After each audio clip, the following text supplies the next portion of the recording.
What really are the things that even led to the coup to start with? Is it because the people didn't have any chance?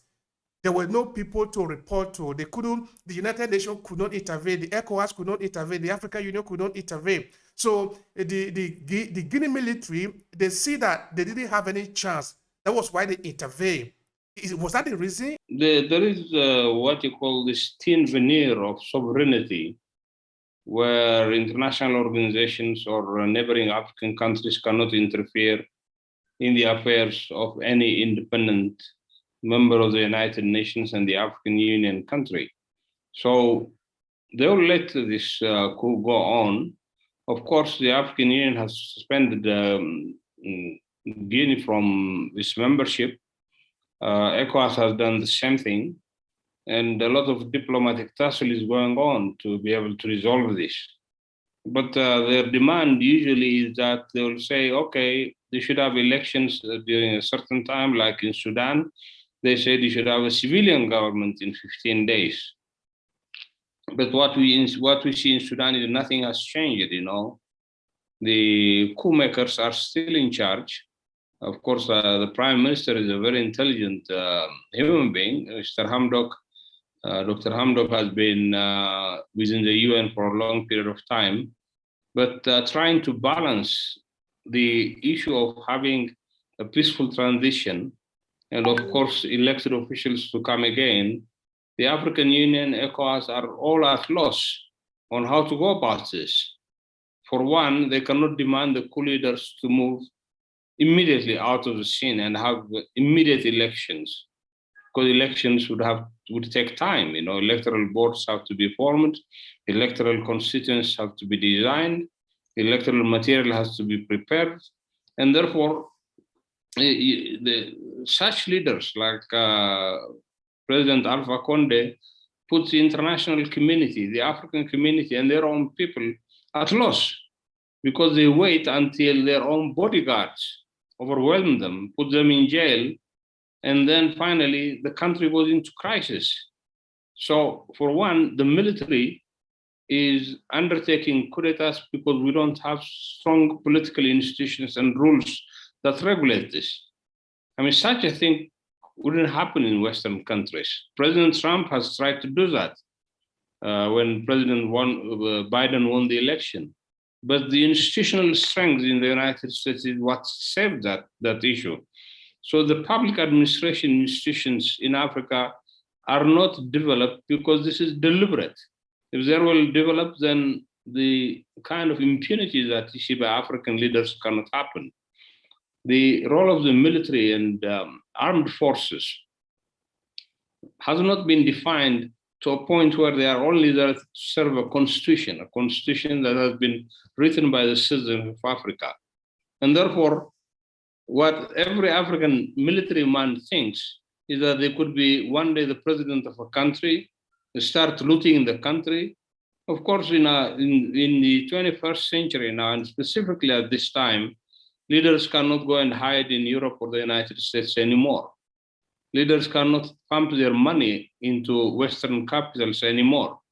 You know, Africa loses about $156 billion every year to illicit financing. And some of the illicit financing is driven by the presidents and the rank and file who extract the resources of their own people and take them abroad. Some of them, we've seen the Panama Papers, where a lot of African resources have been put into offshore accounts. So these are issues that are very important when we look at coup d'etats, their origin, their rationale. And of course, if we're going to stop them, we need to have a very strong political institutions and political rules that everybody agrees upon, so that they know they're not going to get away with the kind of armed insurrection that they're undertaking.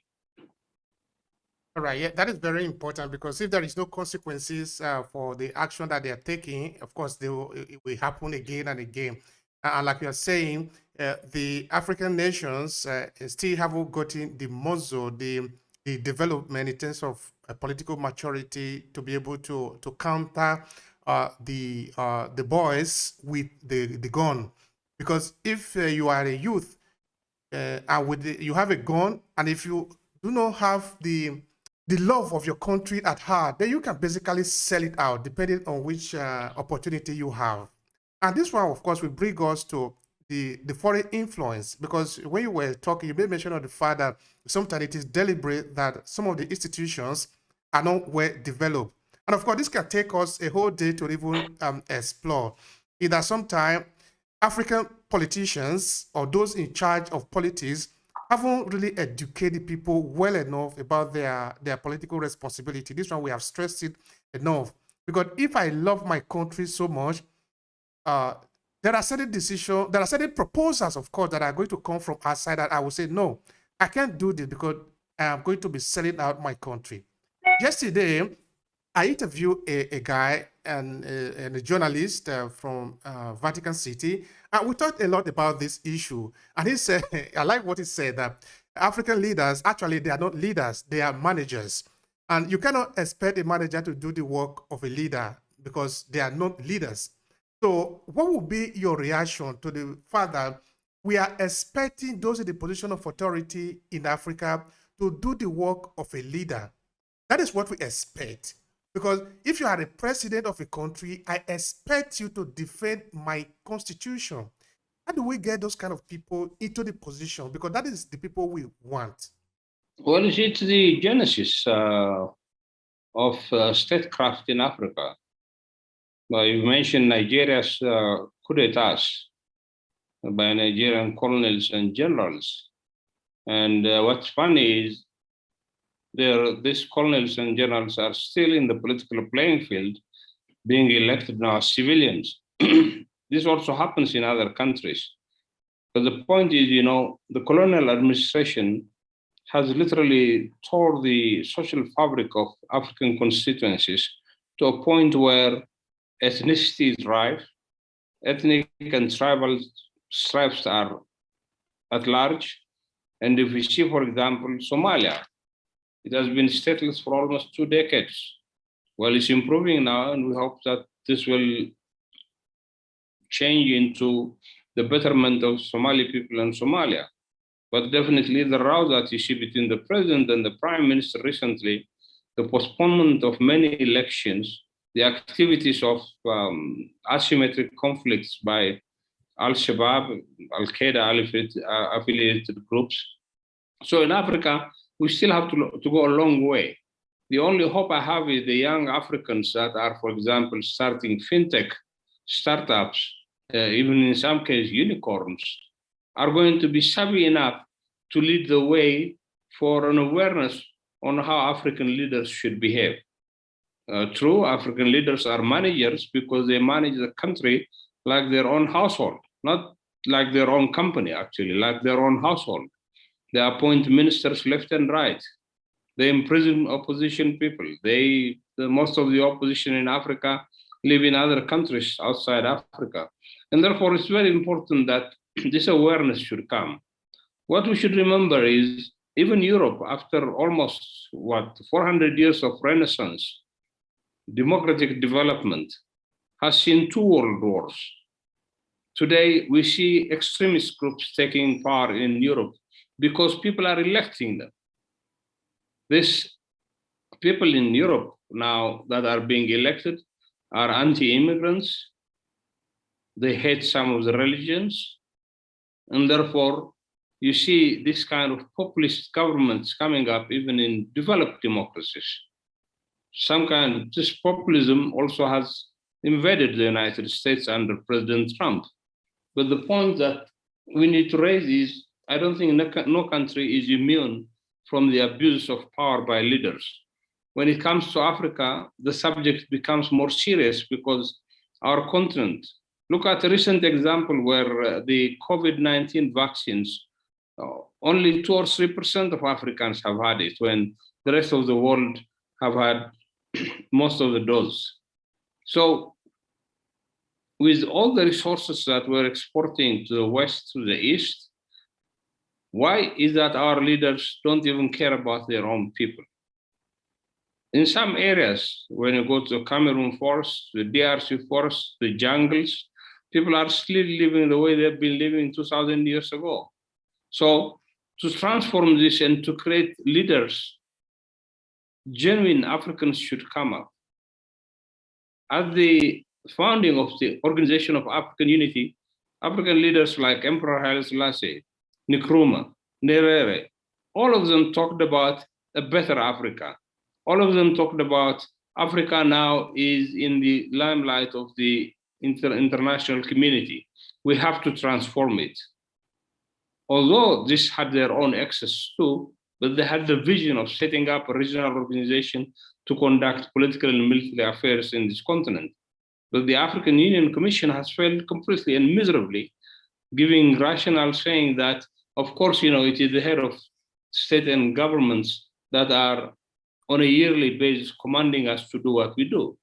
But a very savvy political organization here in Addis Ababa, which is the headquarters of the African Union, could have led to the development of leadership in this continent.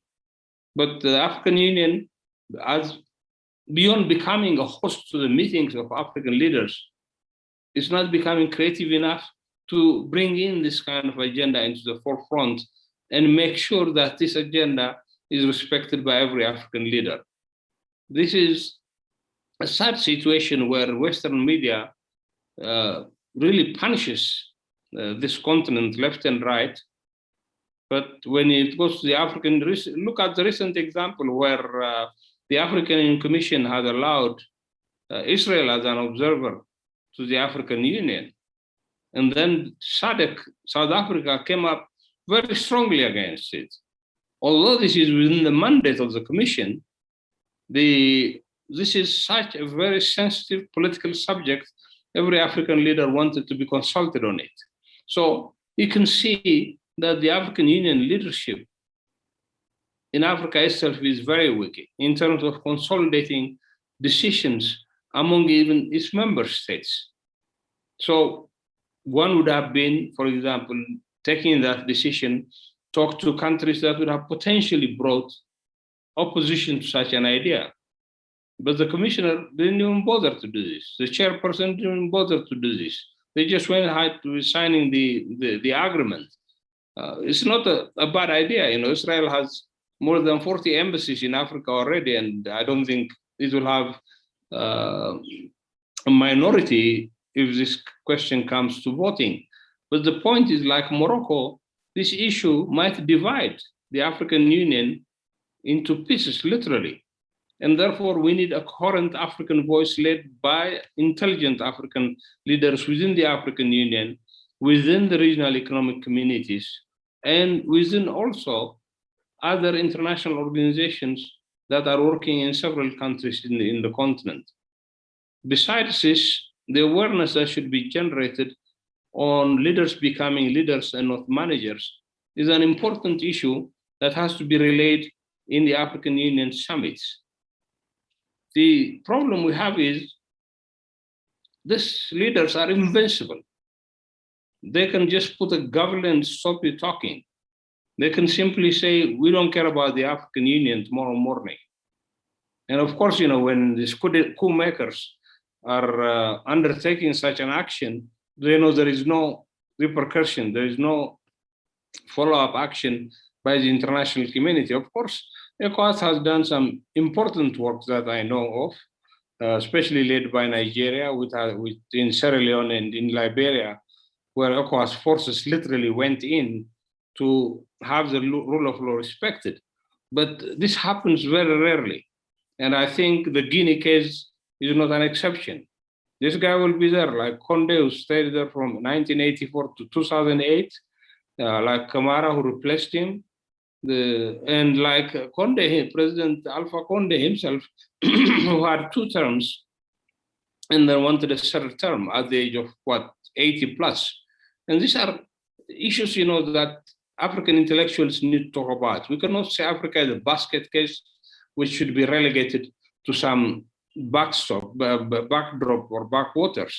We have African intellectuals might raise this issue, because as African intellectuals, we have other options of going to the West, living there, teaching there, working there. Then the African issue becomes relegated to the military. These are people who did not have the kind of preparedness for the social life that leadership would entail. They are military men. They have been fighting all their life. Their solution is when you see an enemy, capture that enemy or kill that enemy. So with this kind of mindset, what kind of leadership are you going to generate from this? And if you go through the African leadership context, you will see most of them have military backgrounds. And of course, they will stay in power by doing whatever it takes.